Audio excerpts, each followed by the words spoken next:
ये video CPO 2020 में जिनका भी डॉक्यूमेंट वेरिफिकेशन अभी होने वाला है उसके रिगार्डिंग है। कुछ लोगों के मैसेज आए थे। बेसिकली ज़्यादातर लोग चैनल पे सीजीएल और 10+2 के हैं अपने, जिनका सीजीएल का भी आपका टीयर 3 का मार्क्स आना है। लेकिन कोई नहीं, सीजीएल और सीपीओ के 10+2 के अलावा भी सीपीओ के भी कैंडिडेट हैं जो अपने चैनल पे जुड़े हुए, उनके मैसेज आ रखे थे, तो उसके रिगार्डिंग ये वीडियो है। स्टार्टिंग से एंड तक देखिएगा। कुछ चीज़ें बदली हैं अभी एसएससी के डॉक्यूमेंट वेरिफिकेशन में, जिसको लेके अभी से अलर्ट रहने की ज़रूरत है। क्या कुछ होता है, कैसे प्रोसेस होता है, कितना टाइम लगता है, कौन कौन से डॉक्यूमेंट्स है, ये सब कुछ स्टार्टिंग से एंड तक मैं आप तक डिस्कस करूँगा। आपने अगर सीपीओ का पेपर दिया है और आपका अगर डॉक्यूमेंट शेड्यूल, आपका जो डीवी का डेट है शेड्यूल है, तो ज़रूर देख लीजिएगा किस डेट को आपका है। और हाल फिलहाल में जो भी कुछ चेंजेस, जो भी कुछ अपडेट हुआ है उसको ज़रूर ध्यान में रखिएगा, वो बहुत ही इंपॉर्टेंट चीज़ें हैं। इसके अलावा देखो, बहुत कुछ कवर किया है मैंने। अगर आपका कुछ रहेगा तो ज़रूर आप एंड में कमेंट सेक्शन में या फिर टेलीग्राम पे मुझसे पूछ लीजिएगा।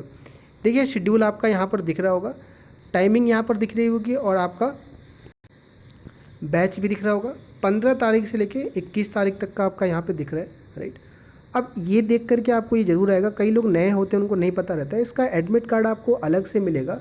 तो एडमिट कार्ड कहाँ से मिलेगा? आपने जहाँ से भी पेपर दिया है, एसएससी के अलग अलग जोन होते हैं। सपोज़ करो अगर आप यूपी से हो, अगर आपने सेंट्रल रीजन से पेपर दिया तो आपका प्रयागराज वाली जो साइट है वहाँ पर आपको सीआर वाली जो साइट है वो आपको चेक करनी पड़ेगी। अगर आप दिल्ली से हो, अगर आप जयपुर से हो, अगर आप हरिद्वार से हो, तो आपने अगर नॉर्थ पेपर से दिया है तो आपको एनआर, एसएससी की एनआर से साइट से वहाँ से आपको अपना एडमिट कार्ड डॉक्यूमेंट वेरिफिकेशन का डाउनलोड करना पड़ेगा। और उसी डीवी के डेट में आपको लिखा रहेगा कि आपका डॉक्यूमेंट वेरिफिकेशन कहाँ पर है और उसका शेड्यूल क्या है, किस बैच में आपको जाना है। उसी टाइम पर आपको रिपोर्ट करना है, उससे थोड़ा पहले आप पहुँच जाएंगे, राइट। जो इनके हेडक्वार्टर रहते हैं वहीं पर आपका डॉक्यूमेंट वेरिफिकेशन देखा गया है, मैक्सिमम होता है। एक नोटिस मैं आपको बता दूं, कुछ लोग हैं चैनल पे, उनके मैसेज आए थे कि हमारा सर रेलवे का भी एग्ज़ाम है और जो सीपीओ का डीवी है वो क्लैश कर रहा है, एक ही डेट पर पड़ रहा है। तो बड़ा देखो इंपॉर्टेंट फेज़ है, लास्ट स्टेज है आपका डीवी, इसके बाद आपकी जॉब का रहता है। अगर आपके मार्क्स अच्छे तो श्योर ही रहता है सिलेक्शन। और आपका रेलवे का भी, क्योंकि लोग डाउटफुल रहते हैं कौन सी पोस्ट ज्वाइन करें ना करें। तो देखो, मैं आपको ये बताऊंगा कि एसएससी में ये रूल होता है कि अगर आपका डीवी, मान सपोज़ करिए आपका डीवी 20 तारीख को है या मान लीजिए 18 तारीख को है और उस दिन आप नहीं जा पाते हो, तो आप अगले किसी भी डीवी वाले डेट में जिसमें डीवी चल रहा हो आप जा करके करवा सकते हो। लेकिन ये ध्यान रखिएगा कि जो डीवी का डेट है वो होना चाहिए। अब ये नहीं कि 21 तारीख को ख़त्म है तो आप 22 को जाओगे तो वो नहीं करेंगे, राइट। अच्छा, दूसरी चीज़ ये भी ध्यान रखना कि सपोज़ करिए आपका 20 तारीख को पेपर है और आपका डीवी 20 तारीख को शेड्यूल है, तो आप पहले भी जा कर के डीवी करवा सकते हो। वहाँ पर ये रूल होता है। कई बार पीछे जो डीवी हुए हैं उसमें देखा गया है कि जब छूट जाता है जिनका, या फिर वहाँ पर अनाउंसमेंट होते रहते हैं कि अगर कोई आपके जानने वाला छूट गया है तो आप उनको बोलिए, बाद में भी करवा सकते हो, तो ये हो जाता है।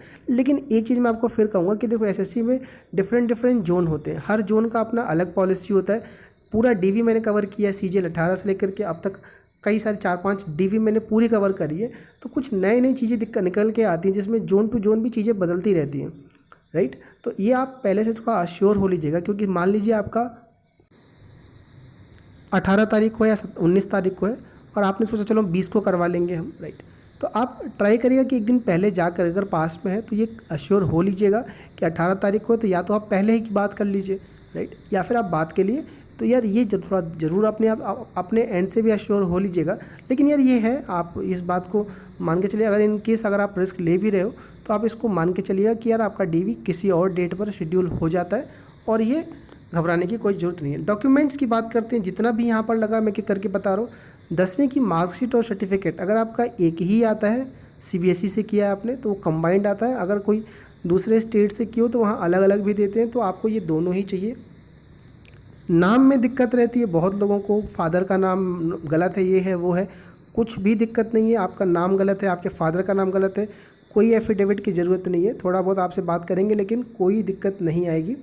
दूसरी बात, आपके 10वीं से केवल डेट ऑफ बर्थ का मैच किया जाता है, वो ज़रूर देख लीजिएगा। 12th का मार्कशीट जो होता है उसका अगर आपने रोल नंबर गलत भर दिया है तो भी घबराने की ज़रूरत नहीं है। पूरा डीवी कवर किया, मेरे पास हज़ारों ऐसे सवाल हैं, कई सारे हैं कि इस तरह की दिक्कत, उस तरह की दिक्कत, और ऑलमोस्ट दिक्कतें मिलती ही हैं आपको। कई लोगों को पता भी नहीं रहता कि मेरे डॉक्यूमेंट में ये दिक्कत है, डीवी के टाइम पर मालूम चलता है। तो आपका मार्कशीट और सर्टिफिकेट दोनों आपको चाहिए। अगर आपका एक ही है तो एक ही से काम चल जाएगा, ग्रेजुएशन की अगर आपकी मार्कशीट हर साल की अलग अलग आती है, जैसे अगर आपने बीटेक करा हुआ है तो सेमेस्टर वाइज, अगर आपकी कंसोलिडेट है, अगर आपने डीयू से किया है या फिर ऐसे जहाँ पर एक ही आती है तो वो आपको एक ही लेकर के जाना है, राइट। अच्छा, जो कट ऑफ डेट देखी जाती है आपकी, कि आपका कट ऑफ डेट देखा जाता है, वो आपकी फाइनल ईयर की जो मार्कशीट है उसका जो रिजल्ट डेट थे उससे देखा जाता है। कई लोग इसको लिए कन्फ्यूज रहते हैं कि हमारा जो सर्टिफिकेट है उसमें कट ऑफ की डेट बाद की डेट है। तो देखो, जो सर्टिफिकेट आता है वो जनरली लेट ही आता है आपका, मार्कशीट के 2 या 3 साल, कई जगह 4 साल भी लगा देते हैं वो लोग देने में, तो वो नहीं देखा जाता आपका। सिर्फ ये, अगर आपके पास सर्टिफिकेट नहीं है, डिग्री अलग रहती है और डिग्री सर्टिफिकेट अलग रहती है और मार्कशीट अलग रहती है आपकी, तो अगर डिग्री नहीं है तो आप उसका प्रोविजनल ले लीजिएगा। आपने ले लिया होगा वो चल जाएगा, वो एक्सेप्टेबल होता है, प्रोविजनल होता ही इसीलिए। कास्ट सर्टिफिकेट्स पे मैं अलग से बात करूँगा, जिसको लेके बहुत बवाल है अभी।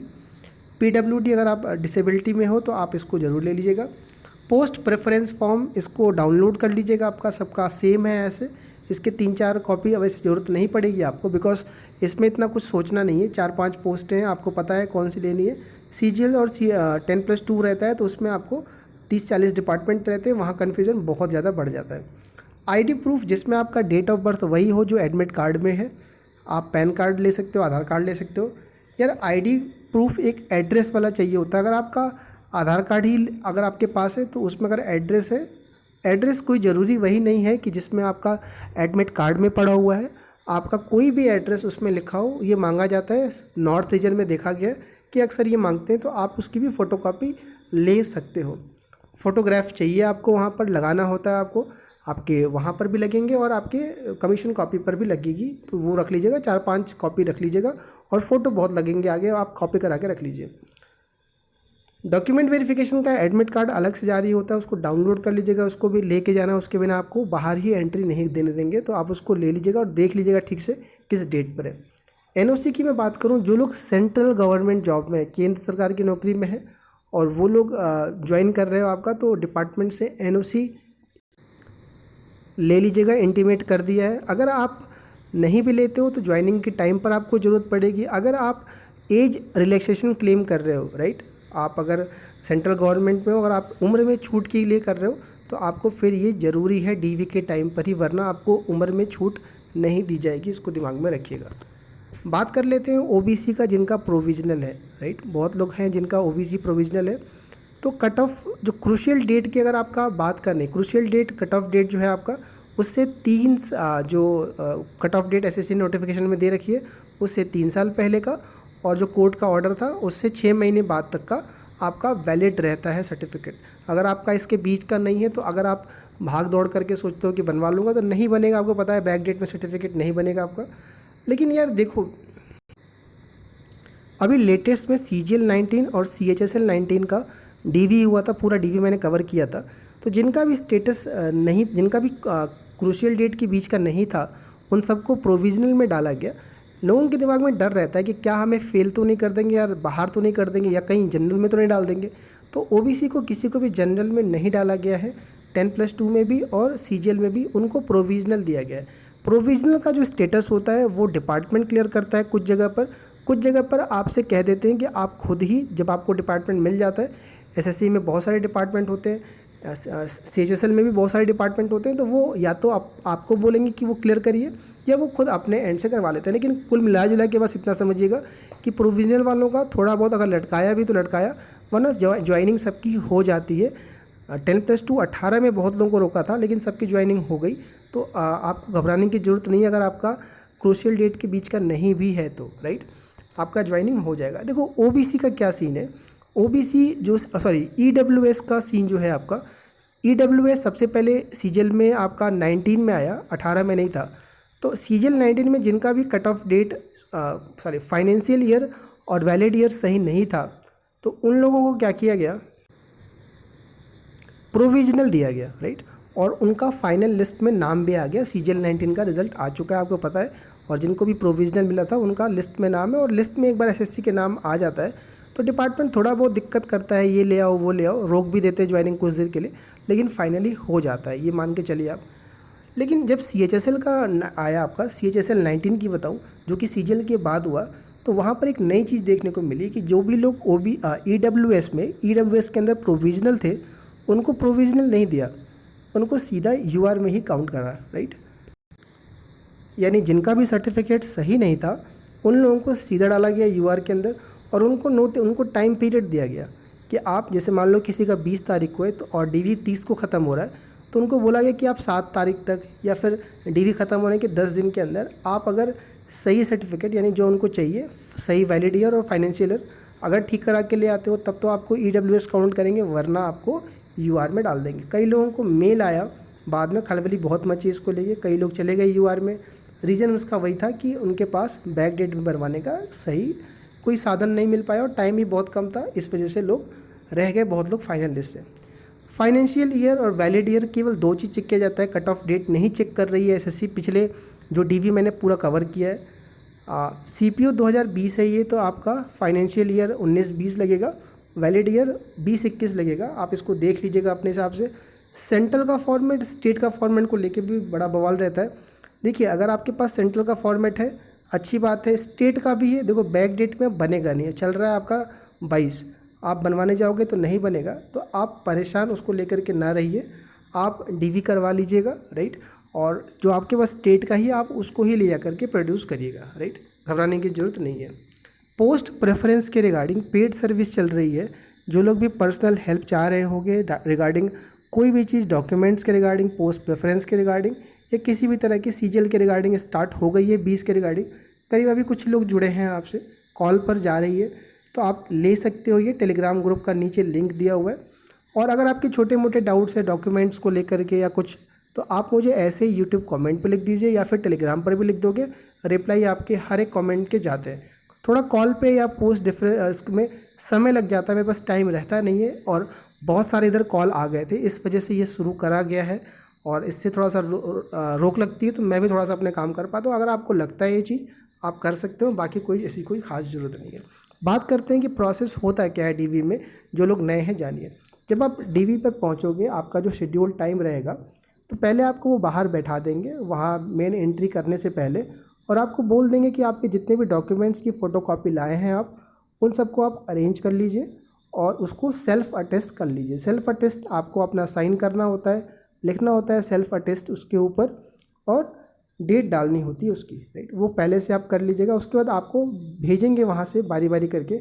जैसे ही आप अंदर जाओगे, वहाँ पर आपको एक कमीशन कॉपी जो आप भरते हो हर बार SSC की एग्ज़ाम में, एक वो दे दी जाएगी, और एक आपका डिक्लेरेशन फॉर्म होता है वो दे दिया जाएगा। कुछ बेसिक्स डिटेल भरनी होती है वहाँ पर, आप वो भर दीजिएगा, राइट। उसमें कई लोग जो लोग एज कैटेगरी पार कर चुके होते हो, अगर आपको उम्र में छूट चाहिए वो सब वहाँ पर टिक कर सकते हो। अगर आपने फॉर्म भरते वक्त वो सब नहीं लिया है तो आप वो भर के जैसे आप ओके करोगे, उसके बाद आपको सिस्टम पर भेजा जाएगा। सिस्टम मतलब कंप्यूटर पे, जहाँ पर आप अपना ऑर्डर प्रेफरेंस भरोगे, राइट।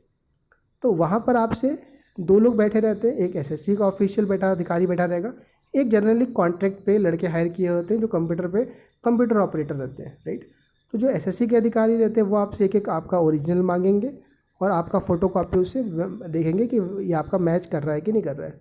और उसके बाद जब वो प्रोसेस आपका डॉक्यूमेंट का हो जाएगा तो बगल में आपको बैठाकर कंप्यूटर पे आपके जो ऑप्शन फॉर्म आप जो भर के ले गए हो, पहले आपको दिल्ली पुलिस चाहिए, आपको CRPF चाहिए, जो भी चाहिए आप सीक्वेंस आप बोल दोगे उनको, वो कंप्यूटर में एंटर कर देंगे। 2 स्क्रीन लगी होती है, एक आपकी तरफ लगी रहेगी, एक उनकी तरफ लगी रहती है, और आप देख लीजिएगा कि आप जो बोल रहे हो वो सही है कि नहीं। कुछ रीजन में मैंने बताया आपका अलग अलग रहता है, तो आपका एक ही तरफ स्क्रीन रहता है और आपका वो आप बोलोगे जो वो एंट्री कर दे दे। लेकिन थोड़ा ध्यान रखिएगा इसको लेके। वो एंट्री करने के बाद आपको प्रिंट आउट निकाल करके वो एक आपको रिसीविंग दे देंगे उसका, और उसमें स्टेटस लिखा रहता है। अगर आपका कास्ट का इशू है तो प्रोविज़न लिख देते हैं, अगर आपका सब कुछ ठीक है तो क्लियर लिख देते हैं। प्रोविज़न से घबराने की ज़रूरत नहीं है, वो भी आपकी ज्वाइनिंग हो जाती है। पूरा प्रोसेस आपको जा रखे बाहर निकलने में अंदर 1.5 से 2 घंटा लग जाता है, क्योंकि बल्क में बच्चे भेजे जाते हैं, बैच भेजे जाते हैं, और अंदर थोड़ा टाइम लग जाता है उसको करने में, राइट। घबराने की बिल्कुल ज़रूरत नहीं है, नॉर्मल रहिएगा अंदर। कोई भी सवाल आपके दिमाग में इसको ले करके, कोई डॉक्यूमेंट्स या फिर कुछ भी, आप कमेंट सेक्शन में लिख दीजिएगा, और आप टेलीग्राम पे मैसेज कर दीजिएगा। यूट्यूब कमेंट पे भी करोगे तो भी मैं रिप्लाई कर दूंगा, टेलीग्राम पर भी आपको रिप्लाई मिल जाएगा।